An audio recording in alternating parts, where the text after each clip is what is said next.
जेको इंसान परेशानीअ खे मैनेज कंदो आहे उहो ज़िंदगीअ में कॾहिं बि ॾुखनि वारी हालत में नथो अची सघे। ॾुख हमेशह उन माण्हूअ ॾे घणो ज़ोर भरींदो आहे जंहिं माण्हूअ में अंदरुनी तौर ते मोटिवेशन करण जी कुवत घटि हूंदी आहे। हर उहो इंसानु जेको पाण खे मोटिवेट करे थो, सम्झाए थो, अॻिते वधे थो, उहो ज़िंदगी खे सुकून गुज़ारींदो आहे। पुरसुकून ज़िंदगी गुज़ारण लाइ लाज़िम आहे त तव्हां में एतिरी सोच हुजणु घुरिजे त जेका ॻाल्हि तव्हांखे परेशान करे थी उनखे चैनलाइज़ कजे, उनखे मैनेज कजे ऐं उनखे अहिड़े तरीक़े सां हलिजे त जीअं ज़िंदगी असांजी पुरसुकून गुज़रे।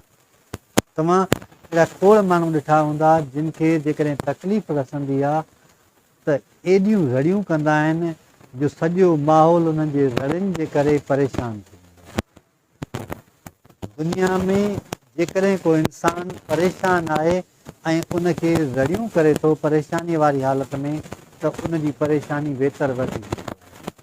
हज़रत अली करमला वजह जो कौल बि आहे त जॾहिं इंसानु परेशान हूंदो आहे ऐं जेकॾहिं उहो परेशानी पंहिंजो पाण खे क़ाबू न रखी सघंदो आहे त उहो वधीक परेशान थींदो आहे। हिकु बुज़ुर्ग वटि हिकिड़ो नौजवान आयो, चई साईं मां ॾाढो परेशान आहियां, मूंखे सम्झ में नथो अचे त मां छा कयां। त उन बुज़ुर्ग उन नौजवान खे हिकु दरिया जे किनारे ते वठी वियो ऐं उनखे ॿेड़ीअ ते चाढ़ियो। जॾहिं ॿेड़ी विच दरिया में पहुती त बुज़ुर्ग उन नौजवान खां पुछियो त तूं तरणु ॼाणी थो? त हुन चयो न। त हुन बुज़ुर्ग धिको ॾिनो हुनखे नौजवान खे त नौजवान ॿुॾणु लॻो। त बुज़ुर्ग पंहिंजे हिकु ॿिए जेको हुनजो फॉलोअर हुयो, फ़क़ीर हुयो, उनखे चई हिनखे मथे खणी जंहिंमहिल ॿेड़ीअ में पहुतो ऐं ॿिए किनारे ते पहुता त बुज़ुर्ग चयुसि त हीअ दुनिया बि ईअं ई आहे।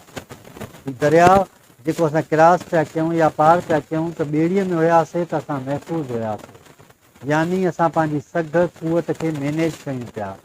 तूं किरी पई दरिया में ऐं हथोराड़ियूं हणणु लॻी, हथ हणणु लॻी, परेशान थियणु लॻी त उनजो असरु सिधो सं तो ते हुयो।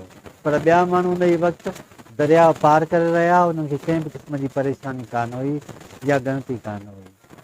हमेशह पंहिंजी परेशानीअ खे एनर्जीअ में तब्दील करे उन मां कुझु न कुझु हासिलु करणु।